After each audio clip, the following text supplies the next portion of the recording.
We are back on Inside Politics. Our guest today is Stephen Strang. He's the author of the new book entitled God and Donald Trump. Mr. Strang, President Trump, ever since he's been in office, has had historically low job approval ratings from almost every polling group in the country. And historically, in terms of, he's lower now than any other president has been at that time in their term. Yet you think he's still being successful. How? I absolutely do. Remember, those polls were done by the same people that said that Hillary Clinton was going to win by a landslide. And there is a thing where, you know, it's not socially acceptable in some circles to say that they support Donald Trump. So I believe that they're depressed. But, you know, Barack Obama had fairly low approval ratings. A lot of presidents have. George W. Bush certainly did. And Donald Trump doesn't seem to care. You know, he's focused on what he wants to do, and he doesn't really seem to mind the criticism and what people think. Have you given a copy of your book to the president? Well, I've sent a copy to people who Did he have around a him. chance to read it? I'm almost certain. Has he had a chance to read it when it was still in galley form before it was published? No. We had no interaction with the White House at all. We wrote, we used the interview that I had done previously. We used research. And I'm not sure he's seen it, although he held it up. Yeah, there's a picture of the president holding up somebody. He was at that conference in Switzerland back the latter part of the year, and someone who's a delegate gave him a copy and is holding it in his hand. But that's right. It was all over Twitter. We were shocked when it happened. I didn't think my book was in Switzerland, but obviously a delegate had taken. He signed it. He handed it back. She handed it back to him. So he held it up, and there were a lot of people taking pictures with their cell phones. He's not known as a reader. Is your book on tape?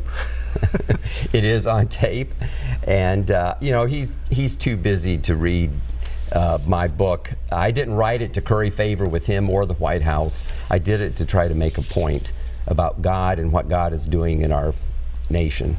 A lot of people would question what part of Mr. Trump's image that they see every day was actually shaped by God. How would you say, or by his religion? How do you respond about that? Because he doesn't appear to be a Christian or evangelical on his surface for what he says and does and how he acts, yet you say that he at least acts in ways that are favorable to evangelicals. How does that work? Well, he was raised a Presbyterian. He went through confirmation. He has a Christian base. He's very respectful of the clergy.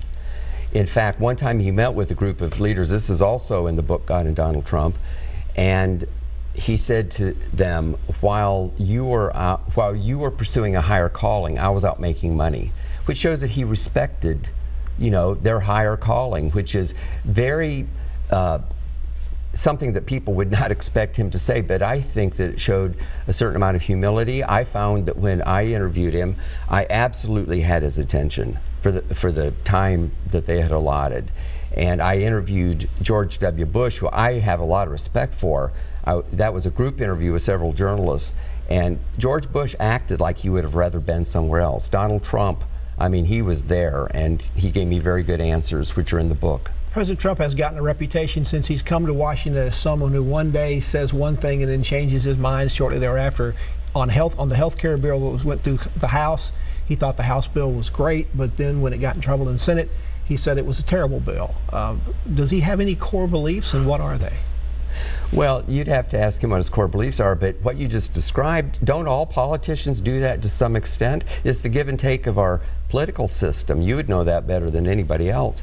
And, you know, I am not trying to defend the man. And there's a lot of policies that are, you know, kind of beyond my pay grade. But I think that there's a spiritual aspect to this, and against all odds, I believe that God raised him up. How would you compare President Trump's faith and religiosity to that of his Vice President, Mike Pence? Well, Mike Pence is the poster child for a good, solid Christian gentleman. You know, he won't even be in a room with a woman unless there's a third party there. And, you know, he's been criticized about that. You know, how could he be so old-fashioned? But don't we wish that Harvey Weinstein and a few other men had had the same policy? When Donald Trump picked Mike Pence to be his running mate, he sent a signal to Christians who are maybe concerned about some of the things you're talking about, that he could be trusted. And I have reason to believe, based on people who have actually been in the White House. In fact, Corey Lewandowski said this at Liberty University when we were there talking about our books, that he walked into the vice president's office, the president was there, they had the Bible open, and they were going to pray over something they were dealing with that day. That's what Christians do. You've been here in town for the annual British Broadcasters Convention. What's been the response out there from people in that industry about your book? Well, of course, a lot of them don't know about the book, which is why I'm there. But I had people stop me in the restaurant. I mean, come by the table and say that they've read the book and they like it. You know, that's a pretty conservative group, and they'll like my book. Where would people be able, if they want to find your book or read your book, where can they find it? It's available everywhere books are sold. It's done very well, but of course the easiest way is to get on Amazon. And we also have a website called GodandDonaldTrumpBook.com, and that also tells them how they can get it. It gives them a couple of free chapters to download. One last question as we close out. The president always prides himself in saying he hires the best people, yet the White House has been a revolving door on his top levels. Now he's got people who can't keep their security clearances anymore. Is he as good a judge of character as he says he is? I think he is. Nobody's perfect, and there's two sides even to the criticisms that you just leveled against him. And also, you know, I'm a businessman. I employ people. Sometimes you have a revolving door because you want to replace the person with someone better. Maybe they're not performing right, or something else has happened. I think he's a masterful leader. He's strong. He's focused. He doesn't seem to care what the critics say. Stephen Strang, thank you so much for coming on the show. Good luck with your book, and we'll see what your next topic is after God and Donald Trump. Thank you. It was a privilege. I enjoyed it. Thank you. And thank you for joining us on Inside Politics. Hope you'll be back here again for a future show. If you can't get enough politics in the meantime, go to the NewsChannel 5 website. You'll find my Capitol View commentary there.